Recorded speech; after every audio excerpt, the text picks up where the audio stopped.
Concept clear करे, वो बताए इस बात को कि उन लोगों का जो व्यक्तिगत संपत्ति पूर्ण करके कैसे वो उन तमाम भोले भाले लोगों को भी मुआवजा देने का वो काम करेंगे। जिनका नक्शा पास हो गया उनको भी शायद अवैध बना वो घोषित कर दिया गया है। सरकारें पूरी अवैध है, सरकार ही। आप बताइए कि जिनका नक्शा पास हो गया, जिन्होंने जमीन खरीदने के नाम पे शुल्क का भुगतान किया है, स्टाम्प शुल्क का, जिन लोग का मकान उस जमीन पर बना हुआ है, वो लोग वहां पर नगर निगम ने सुविधा दे रहा है, वहां पीने का पानी मिल रहा है, वहां पर जो है बिजली कनेक्शन मिल गया है।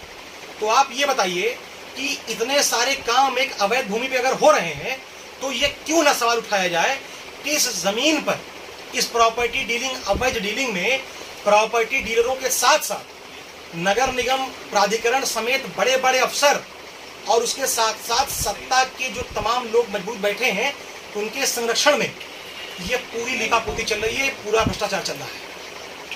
विपक्ष का आगे कार्यक्रम क्या होगा इस पर? देखिए, कल हम दिन में इस पूरी घटना के विरुद्ध सड़क पर उतरेंगे। हमारा ये मानना है कि विपक्ष की एक जिम्मेदारी होती है, सरकार अपने धर्म का पालन करे। जो गरीब आवाम रह रही है, जो तमाम रिटायर्ड लोगों ने वहां जमीन ली है, उनके साथ सरासर ठगी की गई है और सरकार अभी भी इस पर क्लियर नहीं कर रही है।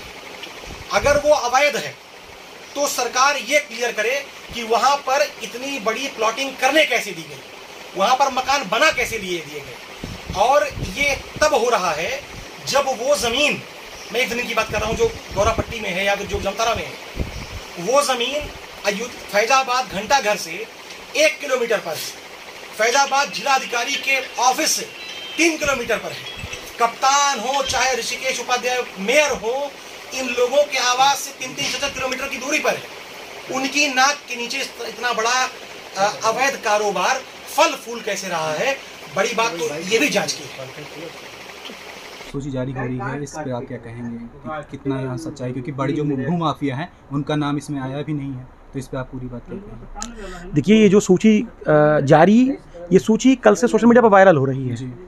जो सूची विकास प्राधिकरण के लेखपाल द्वारा हस्ताक्षरित सूची है, इसमें 40 अवैध कॉलोनियों, उन कॉलोनी को बसाने वालों के नाम इसमें चल रहे हैं। मेरा ये मानना है कि इस सूची के सापेक्ष जांच करवाई जाए और इसमें जो भी दोषी पाया जाए उन पर कार्रवाई करवाई जाए।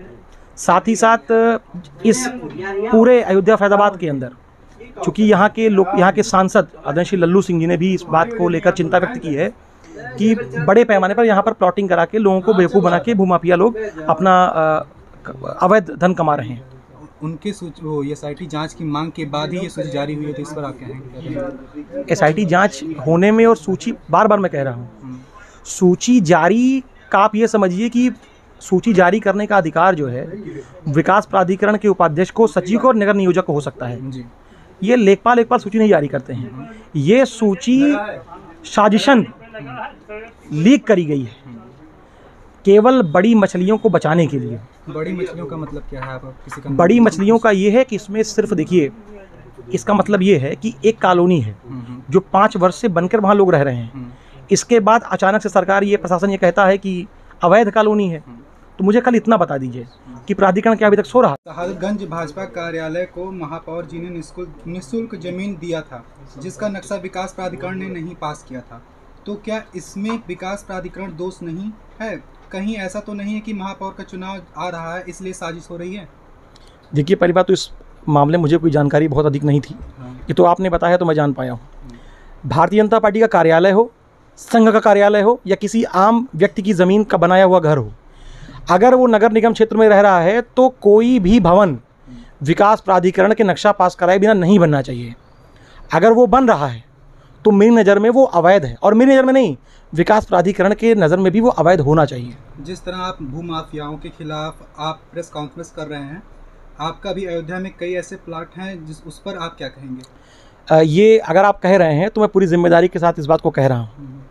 प्लॉट छोड़िए, कहीं अगर गुमटी उमटी मेरे नाम की कहीं रखी हो तो वो भी लाके दिखा दीजिएगा, मैं राजनीति छोड़ दूंगा। बताया जा रहा है कि कई बड़े भूमाफिया का नाम, जिन्होंने अधिकारियों की ज़मीनें खरीदवाई हैं, उनका नाम लिस्ट में जानबूझकर शामिल नहीं किया गया है, जैसे विकास श्रीवास्तव, फिरोज खान और सरयू लेखपाल। देखिए, ये लिस्ट मैंने नहीं बनाई है, ना मैंने लीक कराई, ना मैंने जारी की है। ये जो अभी आई है, मैं इस पर सिर्फ बात करना चाहता हूँ। जो लिस्ट अभी आई है, जो दोबारा सोचिएगा उसकी बात की जाएगा। कहीं ऐसा तो नहीं कि विकास प्राधिकरण अपना गला फंसते हुआ देखकर इन 40 लोगों का नाम बिना किसी सिर पैर के जारी कर दिया गया है? विकास प्राधिकरण ने इसको जारी ही कहाँ किया है? मैं तो बार बार कह रहा हूँ इस बात को कि विकास प्राधिकरण के एक लेखपाल द्वारा हस्ताक्षरित ये जो एक दस्तावेज है, इसको साजिशन लिख कराया गया है, जिससे बड़े बड़े जो इसमें नाम हैं उनको बचाया जा सके। आपका और हमारा ध्यान इन्हीं 40 लोगों के इर्द गिर्द घूमता रहे, समझ रहे हैं ना? तो अभी और बड़ा खेल है, बीच में तमाम लोगों के नाम आने वाले हैं।